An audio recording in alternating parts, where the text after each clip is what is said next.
Fala galera, tudo bem com vocês? Bem-vindo ao canal, prontos para mais um vídeo. Como já de costume, estou iniciando o vídeo com uma trilha sonora. Quem souber vai lá nos comentários, deixa lá do que você acha que trata essa trilha sonora.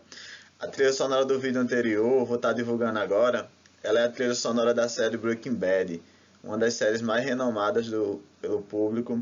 Série muito boa, quem não assistiu eu super aconselho.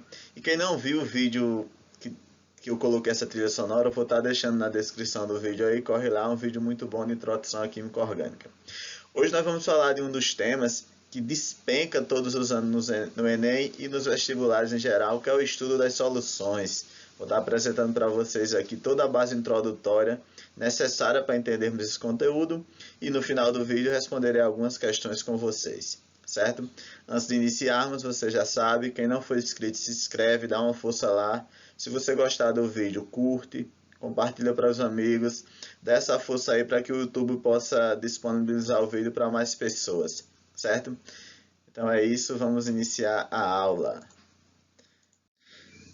Então galera, para iniciarmos nós sabemos o seguinte, a matéria é formada por átomos, os átomos se unem para formar as moléculas se unem para formar as substâncias. Essa substância pode ser uma substância pura, só que o que ocorre na maioria dos casos são a mistura de substâncias, que é o que forma o que nós chamamos de misturas.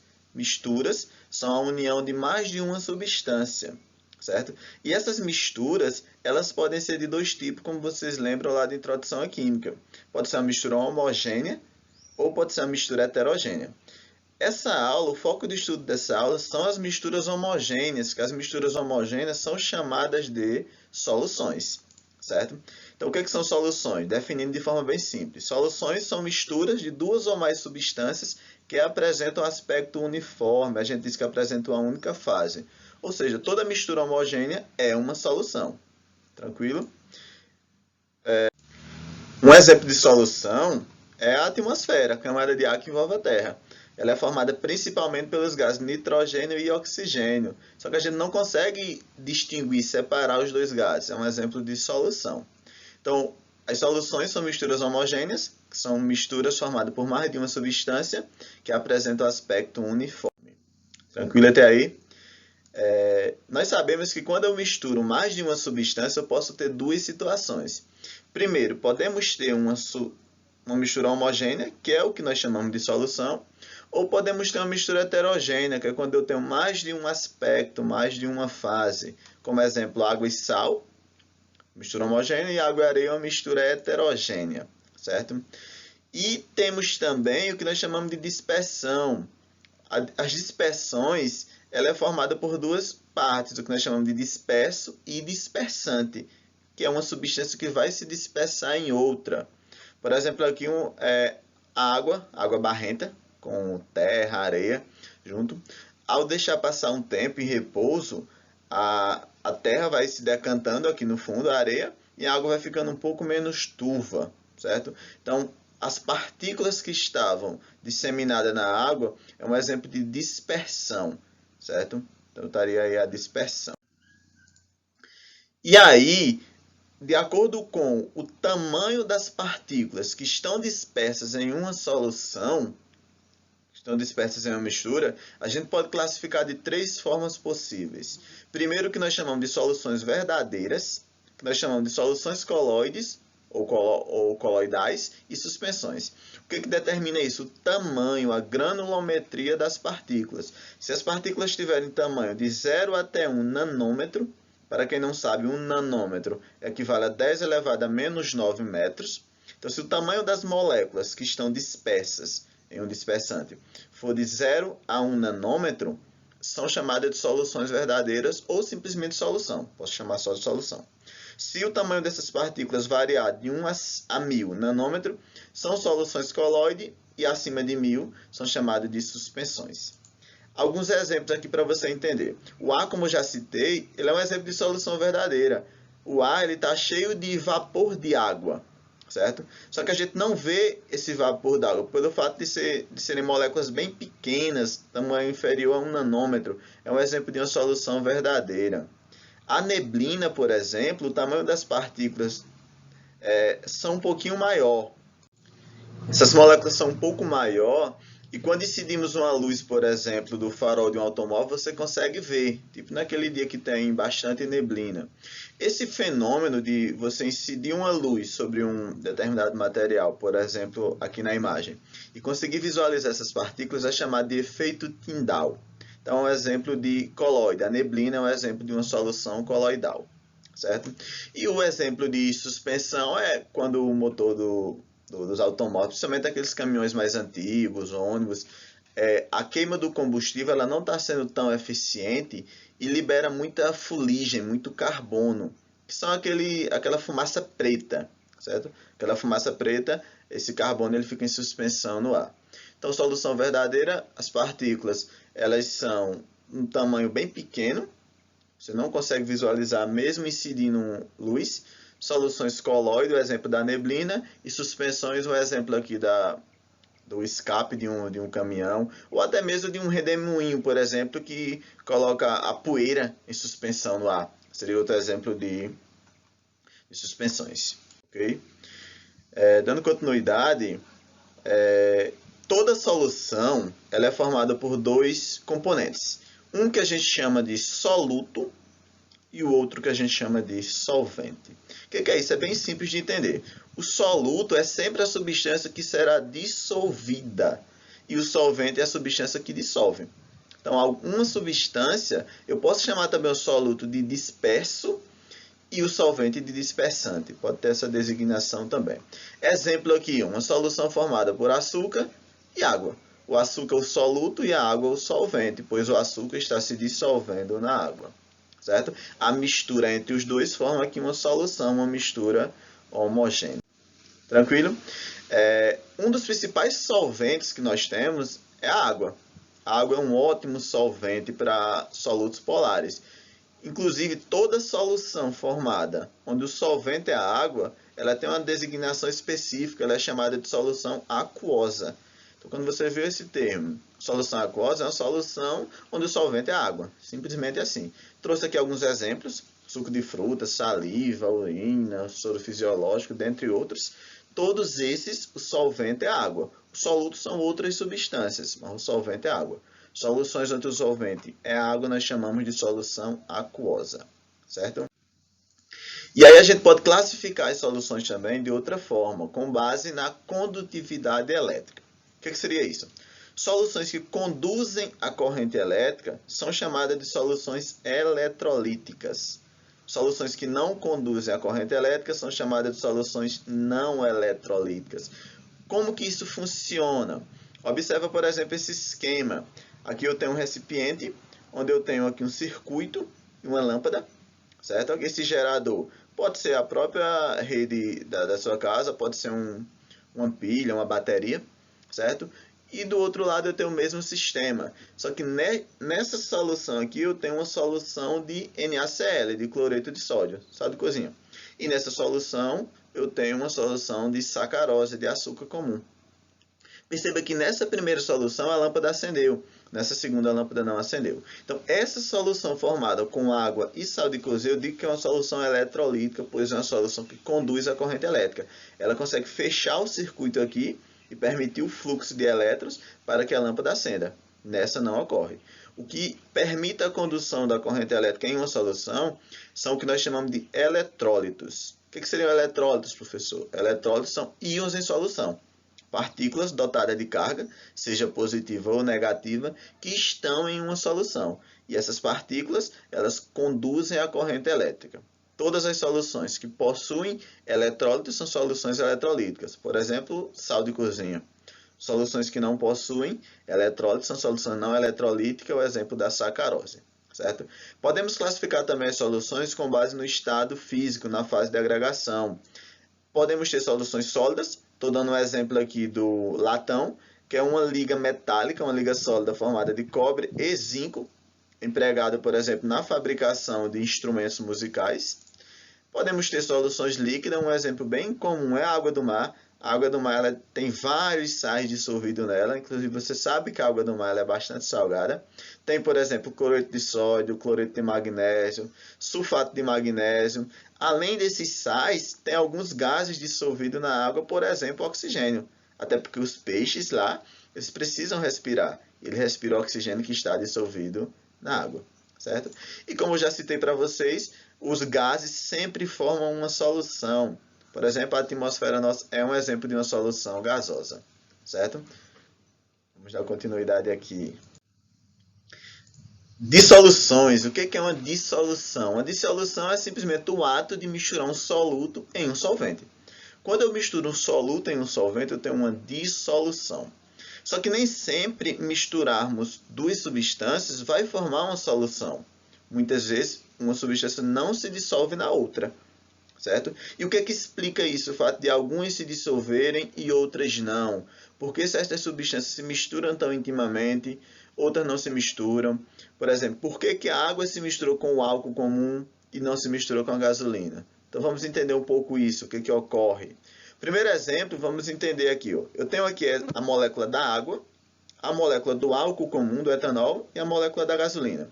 A molécula da água, o popular H2O, sua fórmula molecular, são moléculas polares. Da mesma forma que a molécula do etanol. Aqui a fórmula molecular dele é uma molécula polar. Já a molécula da gasolina é uma molécula apolar. O que seria isso, polar ou apolar? Moléculas que possuem uma região com uma concentração de carga negativa e outra região da molécula com uma concentração de carga positiva, nós chamamos de carga formal, ou seja, regiões da molécula com carga negativa e outra com carga positiva, essas regiões nós chamamos de polos. E moléculas que possuem isso são moléculas polares, ou uma molécula polar.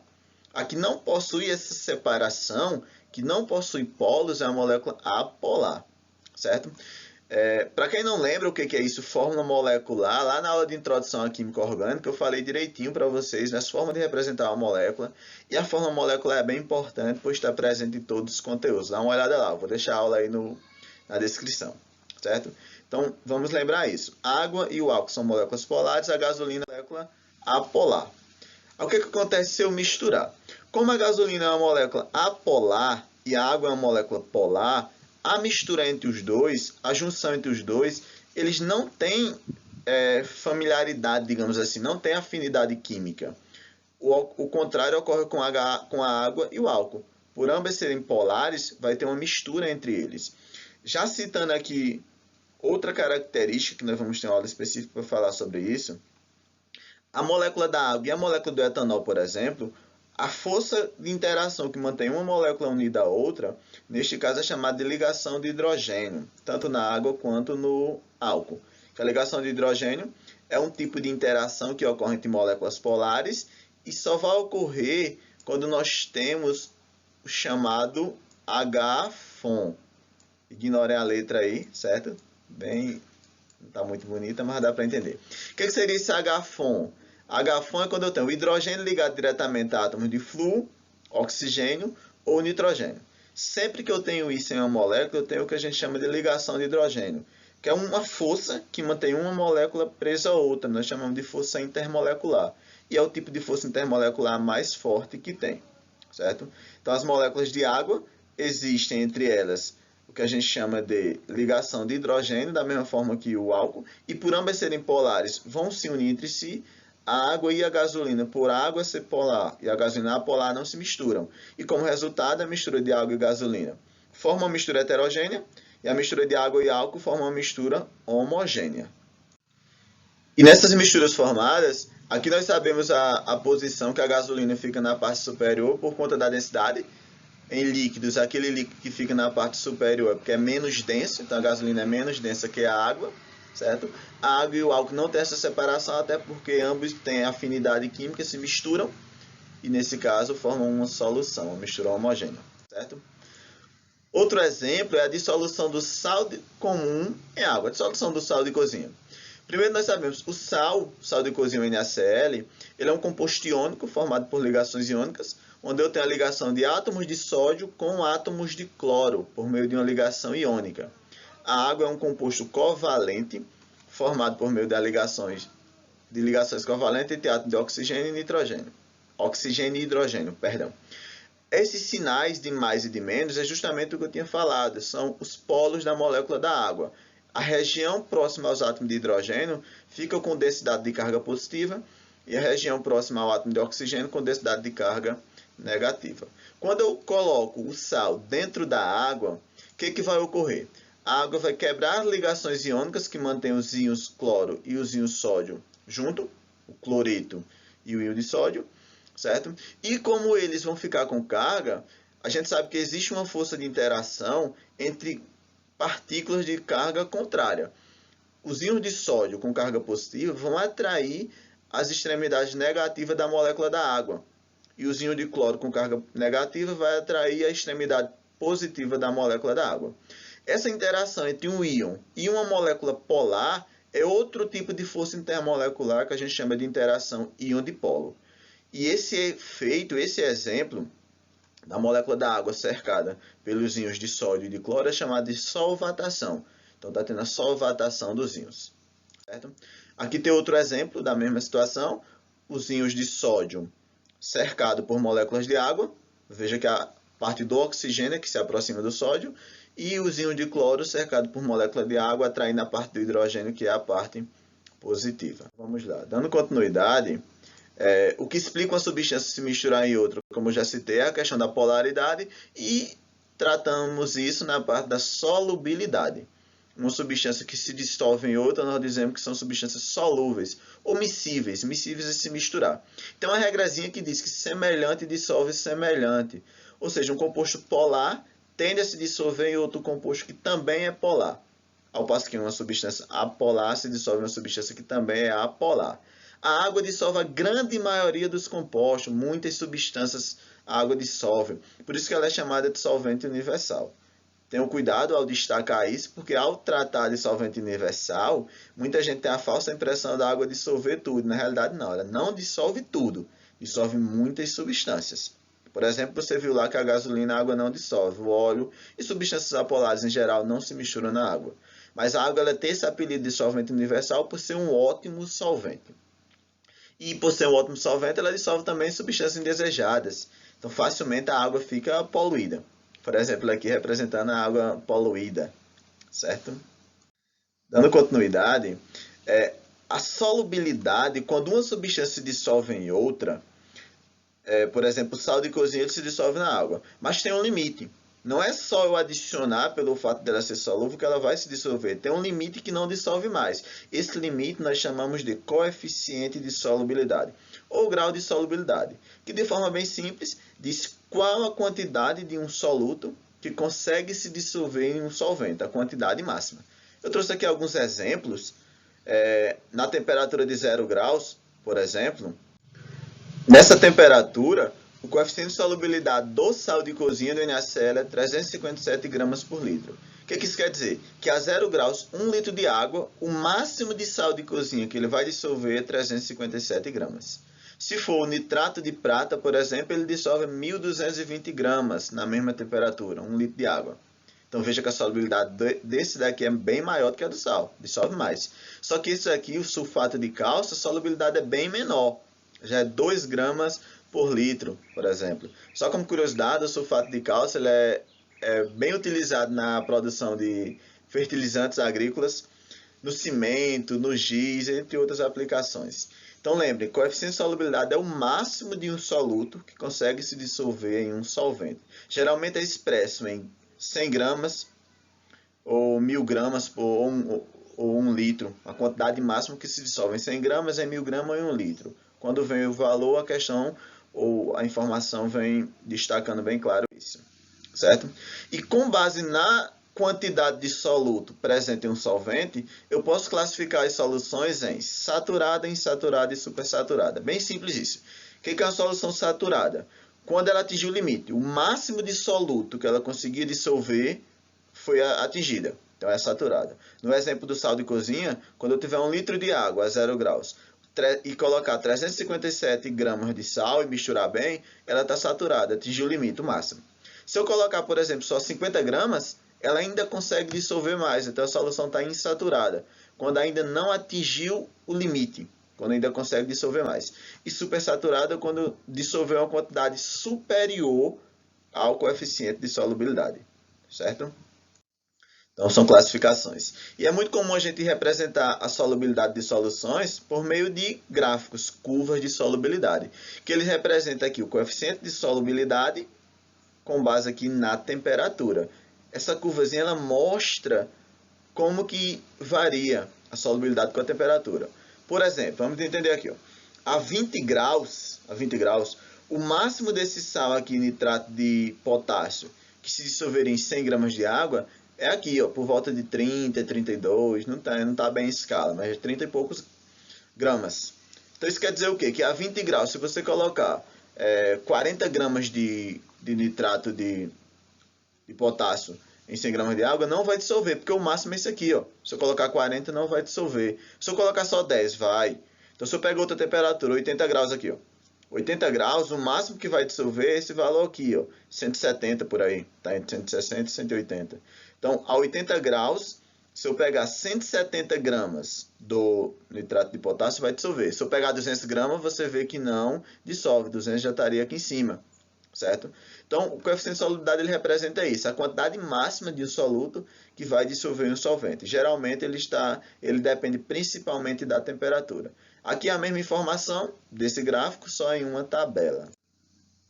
Aqui é a comparação entre três substâncias. Grande maioria dos sais, quando você aumenta a temperatura, aumenta a solubilidade. Por exemplo, o nitrato de potássio, aumentando a temperatura, a solubilidade aumenta, representando em azul. O sal de cozinha, ele varia bem pouco aqui nessa região. E esse daqui, o sulfato de césio, ele diminui. Boa parte das substâncias aumenta. Algumas, dependendo da faixa de temperatura analisada, ela se torna quase que constante. E outras chegam a diminuir, certo? Aquelas substâncias que quando se dissolve liberam energia, são chamadas de uma dissolução exotérmica, que libera energia, exo é para fora. Já aquelas substâncias que ao se dissolver absorvem energia, é uma dissolução endotérmica. Um exemplo de uma dissolução exotérmica é a dissolução da soda cáustica. Inclusive tem um vídeo aqui no canal que eu fiz um experimento bem legal envolvendo o papel alumínio, soda cáustica, produzindo hidrogênio. E lá mostra bem direitinho e explica esses detalhes. Dá uma olhada lá, vou deixar na descrição também, certo? Então a dissolução da soda cáustica em água é uma dissolução exotérmica porque libera calor, libera energia, certo? Gases também são dissolvidos na água. Você sabe que tem oxigênio na água, por exemplo. Só que os gases, de forma geral, ele depende de duas grandezas. Depende da solubilidade dele, ele depende basicamente de duas variáveis. Primeiro, da temperatura, uma vez que quando você aumenta a temperatura, a solubilidade diminui. É bem simples de entender isso, porque as moléculas do gás elas estão em constante movimentação, constante agitação. Se eu aumento a temperatura, eu estou aumentando a velocidade, a energia cinética dessas moléculas. Então, elas tendem a escapar. E aí, quando aumenta a temperatura, ela tende a escapar daquele líquido e diminuir sua solubilidade. Por exemplo, refrigerante. Se tu abrir um refrigerante na temperatura de 20 graus, por exemplo, colocar em um copo, se você abrir esse mesmo refrigerante a 80 graus, a 50 graus, por exemplo, você vai ver que ele vai borbulhar mais, vai sair mais gás. Porque uma maior temperatura, a solubilidade é menor e o gás tende a escapar com maior facilidade. Então, a primeira grandeza que os gases, a solubilidade dos gases depende da temperatura. E depende também da pressão, certo? Depende da pressão. Só um detalhe lá da temperatura. Temperatura e calor são grandezas diferentes. Não confundam, certo? Não confundam. Temperatura mede o grau de agitação térmica de uma solução. E calor ele é a energia em trânsito, que se transfere de um corpo para outro sempre que há diferença de temperatura entre eles. Então não confunda isso. A relação da pressão com os gases já é contrária à temperatura. Quando eu aumento a pressão, a solubilidade do gás também aumenta. Porque veja só, se eu estou aumentando a pressão, é como se eu estivesse juntando mais as moléculas dos gases e diminuindo a sua velocidade. Então, eu estou diminuindo a energia cinética dos gases, da molécula dos gases, e eles tendem a estarem mais próximas e se solubilizar mais dentro daquela solução. O mesmo exemplo do refrigerante. Quando a garrafa do refrigerante está fechada, eu tenho lá gases dissolvidos dentro dele, o gás carbônico, alguns ácidos, por exemplo, na Coca-Cola, o ácido fosfórico. Quando você abre a garrafa, você diminui a pressão. Se você diminui a pressão, diminui a solubilidade e você vê que o gás escapa, começa a sair aquelas bolhas do gás, certo? Então, a solubilidade dos gases depende da temperatura. Aumentando a temperatura, a solubilidade do gás diminui. e da pressão. Aumentando a pressão, a solubilidade do gás aumenta. Como curiosidade, como informação, nas condições ambientes, 1 litro de água dissolve em média 19 litros de ar. Quando você muda a pressão e temperatura, aí essa quantidade ela vai alterar, como eu citei aqui para vocês. Esse instrumento aqui é um manômetro, é um instrumento que é utilizado para medir pressão. Certo? E aí, vamos agora fazer alguns exercícios aqui para ver se fixou bem. Certo? Lembrando, só recapitulando, soluções, misturas homogêneas, certo? Tem um único aspecto. Eu posso classificar a solução com base na condução da corrente elétrica. As que conduzem são chamadas de soluções eletrolíticas, tem eletrólitos em solução. E as que não conduzem são chamadas de soluções não eletrolíticas. Temos solução sólida, líquida, gasosa, certo? As soluções onde a água é o solvente é chamada de solução aquosa, onde eu tenho água como solvente. Se ela já atingiu o limite, o máximo de soluto que está dissolvido é uma solução saturada. Se tem uma quantidade pouca, ainda consegue dissolver mais soluto, solução insaturada. E se tiver superado, dissolvido uma quantidade acima do coeficiente de solubilidade, solução supersaturada. Tranquilo aí? Então vamos lá, vamos para os exercícios. Iniciando aqui, tem um exercício da PUC-Rio.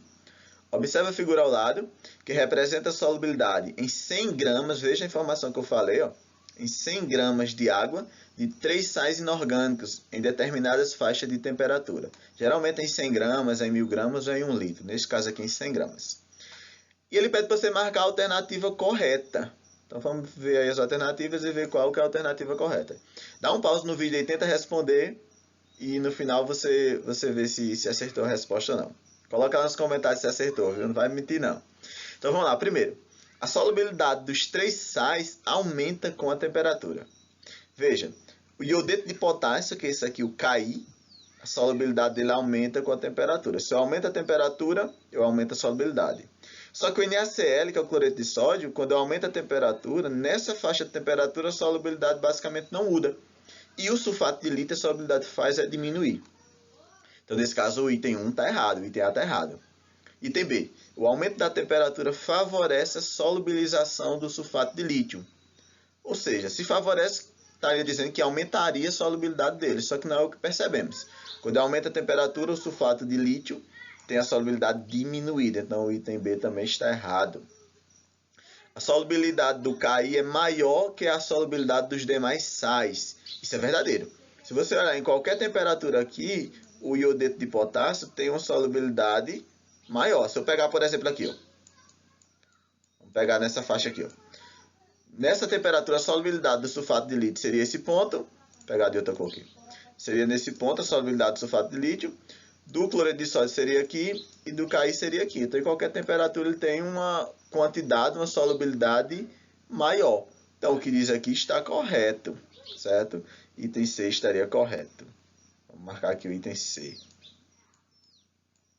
Vamos ver os outros, por que os outros estariam errados. A solubilidade do NaCl varia com a temperatura. Tu vê que nessa faixa aqui, basicamente, ela não se altera. A solubilidade do NaCl ele é constante nesse intervalo. E a solubilidade de 2 sais diminui com a temperatura. Só diminui de um sal, que é o sulfato de lítio. Então, a questão tranquila aí, gabarito, letra C. Certo? Vamos para a próxima questão. Vamos lá, a questãozinha da FUVEST. A FUVEST é a empresa, é a banca que realiza o vestibular da USP. Dá um pause aí também, responda a questão e vê lá no final se você acertou. Vamos ler a questão. 4 tubos contêm 20 ml de água, cada uma 20 graus Celsius, na temperatura de 20 graus. Coloca-se nesses tubos dicromato de potássio, que é a fórmula molecular essa, nas quantidades indicadas na tabela abaixo. A solubilidade do sal a 20 graus é igual a... Ó, informação importante aqui, ó, solubilidade, vou pegar aqui o marca-texto, é 12,5 gramas por 100 ml de água. Isso diz o quê? Que 100 ml de água dissolve no máximo 12,5 gramas. Isso é uma informação importante. Certo? Continuando a leitura, após a agitação, em quais dos tubos coexistir ao mesmo tempo? Coexistem solução saturada e fase sólida. O que seria essa fase sólida? Acredito que todo mundo já fez isso alguma vez na vida. Quem não fez, não teve infância. Tu vai preparar um suco, tu começa a colocar açúcar e vai dissolvendo o açúcar lá no suco. Por exemplo, aqui eu estava tomando um cafezinho, mas imagine que eu estou fazendo um suco aqui. Você coloca o suco, coloca o açúcar. Chega um ponto que você coloca açúcar demais que ele não dissolve mais, ele fica no fundo do recipiente. Aquilo a gente chama de corpo de fundo ou precipitado. No caso aqui está chamando de fase sólida, certo? Então, em quais desses tubos iria existir solução saturada quando atingir o limite e, além disso, ter fase sólida? No primeiro tubo ele colocou 1 grama de cromato de potássio, no outro 3 gramas, no tubo C 5 gramas e no tubo D 7 gramas. Queria saber em quais deles iria existir esse precipitado. Então vamos lá, vamos entender. O que seriam esses tubos? Seriam tubos de ensaio. Tipo você pegar uns tubos de ensaio aqui, ó. O desenho está um pouco feio, não dá para entender. E dentro de cada um desses tubos ele colocou aqui a água. Essa parte aqui em azul é água, tranquilo? Só que qual a quantidade de água que tem aqui dentro? Tem 20 ml, como ele cita aqui, ó. 20 ml de água aqui dentro. Só que aí, a solubilidade que ele dá é para 100 ml de água. A solubilidade que ele dá é para 100 ml de água. Só que aqui é 20 ml. Como é que eu vou fazer isso? Bem simples. É só você usar lá a regra de 3. Operação matemática de extrema importância na química e nas demais ciências. Vamos lá. Eu fiz um quadrozinho aqui que tem uma explicação mais detalhada. Primeiro nós temos o tubo A, tubo B, tubo C e tubo D. E pela informação que nós temos, nos diz que o coeficiente de solubilidade diz que 100 ml de água dissolve no máximo 12,5 gramas. Se cada tubo vai ter 20 ml, quantos gramas vai conseguir dissolver? Regra de 3 bem simples. Você fazendo aqui o produto dos meios pelos extremos, popular, cruz, credo, você vai encontrar como resultado aqui 2,5 gramas de dicromato de potássio. Então isso quer dizer que o máximo que cada um vai dissolver é 2,5 gramas. Ora, como no tubo A só foi adicionado 1 grama, ele dissolve por completo, formaria uma solução insaturada. No tubo B foi adicionado 3 gramas, no tubo C 5 e no outro 7. Se só dissolve no máximo 2,5, 2,5 gramas, então nesse caso sobraria 0,5 gramas que iria para o fundo do recipiente, no exemplo do açúcar, que é o dele preparado do suco. Nesse iria 2,5 gramas para o fundo do recipiente, nesse iria 7 gramas. Ou seja, como conclusão, nós temos que tanto o tubo B, quanto o tubo C, quanto o tubo D estariam em solução saturada e ainda restaria corpo de fundo, restaria precipitado. Gabarito aqui, letra D. Questãozinha massa aí da FUVEST. Certo? E vamos para a próxima questão, questão da UFRGS. Na tabela abaixo são mostradas a densidade e a solubilidade em água de 3 solventes orgânicos. A acetona, cloroformo e o pentano. A acetona, para quem não sabe, ela é uma função orgânica oxigenada, o nome e o PAC dela, o nome químico dela é a propanona. Cloroformo é chamado também de tetracloreto de carbono e o pentano que é outro solvente orgânico.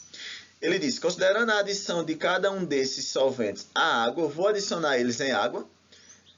A densidade da água ele fornece aqui 1 gramas por ml. É correto afirmar que, letra A adição de cloroformo levará à formação de uma solução homogênea. Veja que na tabelinha ele fornece a densidade e a solubilidade. Ele diz que a acetona é miscível na água. O que é uma substância miscível? Que se mistura. E o cloroformo e o pentano são immiscíveis. Só que já dá para a gente ter algumas informações. Se a acetona é miscível na água, e eu sei que a água é polar, então eu posso afirmar que a acetona também é polar. O cloroformo e o pentano, por não se misturarem na água, serem immiscíveis, então são substâncias apolares. Até aí tranquilo. Então vamos lá. Se o único que é polar é a acetona, é a única que se mistura na água, então somente a mistura de água com acetona formaria uma mistura homogênea. As demais formariam mistura heterogênea. Letra A diz, a adição de cloroformo levará à formação de uma solução homogênea. Veja, cloroformo immiscível na água. Ou seja, não se mistura, formaria uma mistura heterogênea. A letra A você já vê que está errada. Letra B, a adição de cloroformo levará a uma mistura heterogênea, opa, por enquanto está certo, com cloroformo na fase inferior. Como é que eu vou saber? Nós vamos ter a solução aqui. Ficou um pouco esquisito, deixa eu apagar aqui. Imagine que aqui nós temos um becker, certo? E aqui nós vamos colocar. Qual dos dois que vai ficar embaixo? O que vai ficar embaixo é aquele que tem a maior densidade. Como a densidade do cloroformo é 1,48, o cloroformo ficaria aqui na parte de baixo, certo? E a água, por ter uma menor densidade, ficaria na parte de cima. E eles não se misturariam, por quê? Porque são immiscíveis. Então, forma uma mistura heterogênea, eu estou vendo as duas fases. E o cloroformo na parte inferior, como diz a questão. Então, a letra B é o gabarito dessa questão bem tranquila. Vê as outras alternativas. A adição de acetona levará a uma mistura heterogênea. Veja, acetona se dissolve na água. Formaria uma mistura homogênea. Estaria errado o item C, que não é heterogênea.